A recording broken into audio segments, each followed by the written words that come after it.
نحمدہ ونصلی علی رسولہ الکریم اما بعد۔ شہر مدینہ منورہ میں قیام فرمانے کے بعد بھی سرکار دو عالم صلی اللہ علیہ وسلم کو مسجد بنانے کی فکر ہوئی۔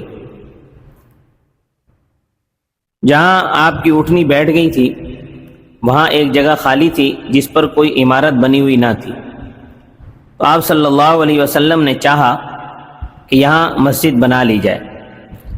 آپ صلی اللہ علیہ وسلم نے دریافت فرمایا کہ یہ کس کی جگہ ہے؟ حضرت معاذ بن عفرا رضی اللہ تعالی عنہ نے عرض کیا کہ یہ سہیل بن عمر اور سہل بن عمر کی زمین ہے، یہ دونوں بھائی یتیم ہیں۔ اور ساتھ ہی یہ عرض بھی کیا کہ یا رسول اللہ آپ مسجد تعمیر فرما لیں، میں ان دونوں کو راضی کر لوں گا۔ رسول اللہ صلی اللہ تعالی علیہ وسلم نے دونوں یتیم لڑکوں سے خریداری کا معاملہ کیا۔ وہ دونوں کہنے لگے کہ یا رسول اللہ ہم بلا قیمت ہی یہ زمین پیش کرتے ہیں اور اللہ تعالی ہی سے اس کا بدلہ چاہتے ہیں۔ آپ صلی اللہ علیہ وسلم نے فرمایا کہ نہیں، ہم قیمتاً لیں گے۔ چنانچہ وہ فروخت کرنے پر راضی ہو گئے اور آپ صلی اللہ علیہ وسلم نے ان سے خرید کر مسجد تعمیر فرما دی۔ کچھ جگہ خراب تھی جس میں نشیب و فراز تھا، کچھ کھجور کے درخت تھے، کچھ مشرکین کی قبریں تھیں۔ کھجوروں کو کاٹ دیا گیا اور اونچے نیچے حصے کو برابر کر دیا گیا، اور مشرکین کی قبروں میں جو کچھ تھا اس کو علیحدہ کر کے پھینک دیا گیا۔ صحابہ اکرام نے مسجد بنانی شروع کی۔ رسول اللہ صلی اللہ تعالی علیہ وسلم نے، آپ صلی اللہ علیہ وسلم بھی ان کے ساتھ شریک عمل تھے، جو کھجور کے درخت کاٹے تھے ان کو قبلے کی طرف برابر کر کے لگا دیا، اور کچھ درختوں کے ستون کھڑے کر دیے اور دروازے کے دونوں جانب پتھروں کی چوکھٹ بنا دی اور چھت میں کھجور کی ٹہنیاں لگا دی۔ رسول اللہ صلی اللہ تعالی علیہ وسلم اپنے صحابہ کے ساتھ مشغول عمل تھے، اور یہ پڑھتے جاتے تھے، جس کا ترجمہ یہ ہے کہ یہ بوجھ اٹھانا خیبر کا بوجھ اٹھانا نہیں، یعنی خیبر اس وقت وہی جگہ تھی جہاں سے کھجوریں آتی تھیں۔ اے ہمارے رب، یہ سب سے بڑی نیکی ہے، سب سے زیادہ پاکیزہ عمل۔ اے اللہ، بے شک اصل اجر آخرت کا اجر ہے، سو انصار و مہاجرین پر رحم فرمائیے۔ جو حضرات صحابہ رسول اللہ صلی اللہ تعالی علیہ وسلم کے ساتھ مسجد بنوا رہے تھے ان میں حضرت عمار بن یاسر رضی اللہ تعالیٰ عنہ بھی تھے۔ دوسرے حضرات ایک ایک اینٹ اٹھا کر لاتے تھے، حضرت عمار دو دو اینٹیں اٹھا کر لاتے تھے۔ رسول اللہ صلی اللہ تعالی وسلم نے ان کو دیکھ لیا اور ان کے بدن سے مٹی جھاڑتے ہوئے فرمایا کہ عمار کو باغیوں کی جماعت قتل کرے گی، عمار ان کو جنت کی طرف اور وہ لوگ عمار کو دوزخ کی طرف بلاتے ہوں گے۔ اس کے بعد حضرت عمار رضی اللہ تعالیٰ عنہ نے اچھی خاصی عمر پائی۔ حضرت علی اور حضرت معاویہ کی جنگ میں شہید ہوئے۔ اس وقت وہ حضرت علی رضی اللہ تعالیٰ عنہ کے طرفداروں میں سے تھے۔ رسول اللہ صلی اللہ تعالیٰ علیہ وسلم نے قباء میں قیام فرماتے ہی مسجد بنانے کی طرف توجہ فرمائی۔ اس میں یہ بتا دیا کہ مسجد اہل اسلام کی سب سے پہلی ضرورت کی چیز ہے، جہاں کہیں بھی مسلمان آباد ہوں مسجد بنانے کی طرف توجہ دیں۔ رواجی پختہ اینٹ پتھر کی مسجد ہونا ضروری نہیں ہے، کچی زمین پر چھپر ڈال دیں، شرعی مسجد ہو گئی۔ بعد میں آنے والے مسلمان انشاءاللہ اس میں آگے توسیع کرتے رہیں گے۔ رسول اللہ صلی اللہ تعالی علیہ وسلم نے قباء کے زمانہ قیام میں بھی مسجد کی تعمیر فرمائی۔ پھر جب مدینہ منورہ میں اندرون شہر تشریف لے آئے تو وہاں بھی مسجد بنانے کی توجہ فرمائی اور اس کام میں جلدی کی۔ رسول اللہ صلی اللہ تعالی علیہ وسلم کے سامنے مسجد اپنی اسی حالت پر رہی جیسی آپ صلی اللہ علیہ وسلم نے بنائی تھی۔ آپ صلی اللہ علیہ وسلم کے اس عمل سے یہ بات ثابت ہوئی کہ جہاں بھی مسلمانوں کی آبادی ہو وہاں سب سے پہلے مسجد کی تعمیر کرنے پر غور و فکر کرنا چاہیے، بلکہ صرف غور ہی نہیں کرنا چاہیے بلکہ بڑی تیزی کے ساتھ مسجد کو تعمیر کرنا چاہیے۔ آج کل مسجدوں کی تعمیر پر بھی تانے دیے جاتے ہیں کہ دیکھو جی ابھی آبادی ہوئی نہیں اور مولویوں نے مسجدیں پہلے بنا کر کھڑی کر دی ہیں۔ ان عقل کے اندھوں کو یہ نہیں پتا کہ مسجد کی تعمیر ضروری ہے سب سے پہلے۔ تو مسجد نبوی آپ صلی اللہ علیہ وسلم کے دور میں اسی حالت پر رہی۔ پھر حضرت ابوبکر صدیق رضی اللہ تعالیٰ عنہ نے بھی اس میں کچھ اضافہ نہیں کیا۔ حضرت عمر رضی اللہ تعالیٰ عنہ نے اضافہ تو کیا لیکن دیواروں کی جگہ نہیں بدلی، پرانی ہی بنیاد پر مسجد کو باقی رکھتے ہوئے ستونوں کو بدل دیا تھا اور کھجوروں کی جگہ لکڑیاں لگا دی تھی، کیونکہ بنائے اول میں جو کھجوروں کے ستون لگائے گئے تھے ان میں دیمک لگ گئی تھی، گھن لگ گیا تھا۔ پھر جب حضرت عثمان رضی اللہ تعالیٰ عنہ کا زمانہ آیا تو انہوں نے مسجد میں بہت سا اضافہ کر دیا اور دیواریں پتھر کی پختہ بنا دی، ستون بھی پتھر کے بنا دیے اور چھت بھی سال کی لکڑی کی بنا دی۔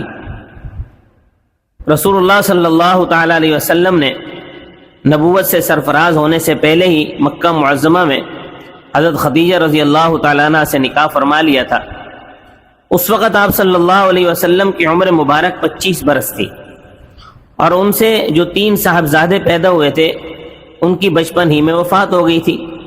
البتہ حضرت خدیجہ رضی اللہ تعالیٰ عنہ کی وفات کے بعد آپ صلی اللہ علیہ وسلم حضرت خدیجہ سے جو 4 صاحبزادیاں پیدا ہوئی تھیں وہ ہجرت کے وقت موجود تھیں، تو آپ صلی اللہ علیہ وسلم نے حضرت خدیجہ کی وفات کے بعد حضرت سودا بنت زمعہ رضی اللہ تعالیٰ عنہ سے نکاح فرما لیا، اور حضرت عائشہ صدیقہ رضی اللہ تعالیٰ عنہ بھی آپ کے نکاح پرفلاح میں آ گئی تھی، لیکن وہ چھوٹی تھیں اس لیے ان کی رخصتی مکہ معظمہ میں نہیں ہوئی تھی۔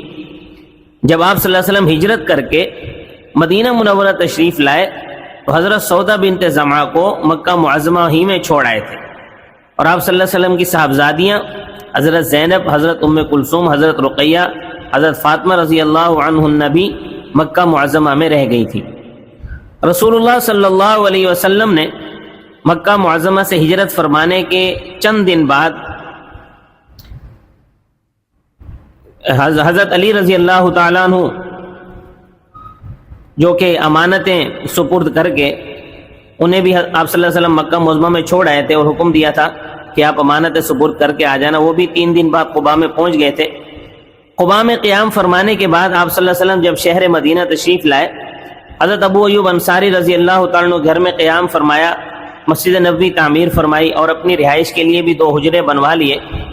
آپ اور آپ صلی اللہ علیہ وسلم کے رفیق سفر حضرت ابو بکر رضی اللہ عنہ بھی اپنے اہل و عیال کو چھوڑ کر مدینہ منورہ تشریف لے آئے تھے۔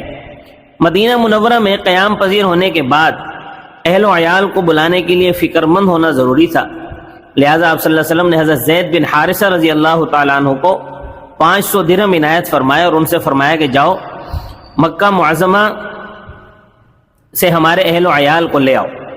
حضرت زید بن حارثہ کے ساتھ آپ نے اپنے غلام ابو رافع کو بھیجا۔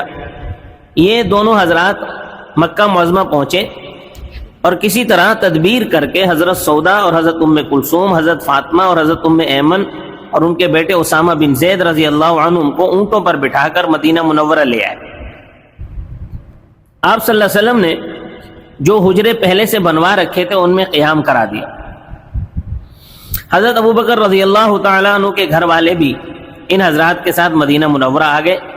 حضرت زینب رضی اللہ عنہ اس قافلے کے ساتھ نہ آ سکی کیونکہ وہ ابو العاص بن ربیع کے نکاح میں تھیں، جو ان کے خالہ زاد بھائی بھی تھے اور ابھی تک مسلمان نہیں ہوئے تھے۔ انہوں نے حضرت زینب کو اس قافلے کے ساتھ نہ آنے دیا۔ پھر سن 2 ہجری میں حضرت زینب نے اپنے شوہر کو حالت کفر میں چھوڑ کر مدینہ منورہ کو ہجرت کی۔ یہ غزوہ بدر کے بعد کا واقعہ ہے۔ ہجرت کے وقت حضرت زینب رضی اللہ تعالیٰ عنہ کو ایک دردناک واقعہ پیش آیا، وہ یہ کہ جب وہ ہجرت کے ارادے سے نکلی تو حبار بن اسود اور اس کے ایک اور ساتھی نے حضرت زینب کو تکلیف پہنچانے کا ارادہ کیا۔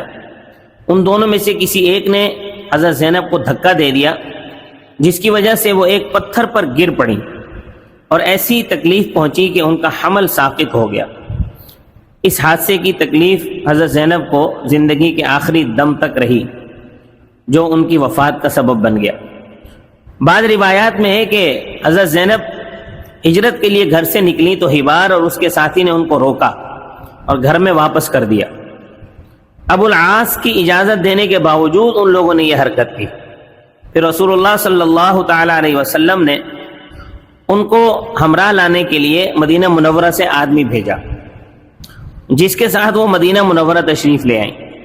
حضرت زینب رضی اللہ تعالیٰ عنہ کو جو تکلیف پہنچی تھی اس کے بارے میں آپ صلی اللہ علیہ وسلم نے فرمایا تھا کہ وہ میری سب سے اچھی بیٹی تھی جو میری محبت میں ستائی گئی۔ اس کے بعد ان کے شوہر ابو العاص نے بھی اسلام قبول کر لیا اور مدینہ منورہ آ گئے، تو آپ صلی اللہ علیہ وسلم نے اپنی صاحبزادی حضرت زینب رضی اللہ تعالیٰ عنہ کا ان سے دوبارہ نکاح فرما دیا۔ حضرت رقیہ رضی اللہ تعالیٰ عنہ حضرت عثمان بن عفان رضی اللہ تعالیٰ عنہ کے نکاح میں تھیں۔ وہ ان کو ساتھ لے کر حبشہ کو ہجرت کر گئے، اور ان کے ساتھ چند دیگر مسلمان بھی تھے جو سفر ہجرت میں شریک تھے۔ یہ حضرات حبشہ پہنچے تو وہاں خبر ملی کہ قریش مکہ مسلمان ہو گئے ہیں اور اسلام کا غلبہ ہو گیا، تو اس خبر سے بہت خوش ہوئے، اپنے وطن کو واپس لوٹ آئے۔ لیکن مکہ معظمہ کے قریب پہنچ کر معلوم ہوا کہ یہ خبر تو غلط تھی۔ پھر ان میں سے بعض حضرات وہیں سے حبشہ کو واپس ہو گئے اور بعض حضرات مکہ ہی میں رہ گئے۔ جن حضرات نے دوبارہ حبشہ کو ہجرت کی ان میں حضرت عثمان اور ان کی اہلیہ حضرت رقیہ رضی اللہ تعالیٰ عنہ بھی شامل تھی۔ بعد میں یہ دونوں حضرات حبشہ سے مکہ معظمہ آ گئے اور وہاں سے مدینہ منورہ کو ہجرت کی، جو ان حضرات کی تیسری ہجرت تھی۔ ان دونوں کے بعد مدینہ منورہ کو ہجرت کی تھی۔ حضرت زینب اپنے شوہر کے ساتھ مکہ معظمہ ہی میں رہ گئی تھی، پھر خود ہجرت کر کے مدینہ منورہ پہنچی تھی۔ اس لیے حضرت زید بن حارثہ کے ساتھ آنے والوں میں صرف حضرت ام کلثوم اور حضرت فاطمہ رضی اللہ تعالی عنہن کی تشریف آوری کا تذکرہ کیا گیا ہے۔ اللہ تبارک و تعالی مجھے اور آپ کو نبی کریم صلی اللہ علیہ وسلم کی سیرت پر عمل کی توفیق عطا فرمائے۔ وما علینا الا البلاغ المبین۔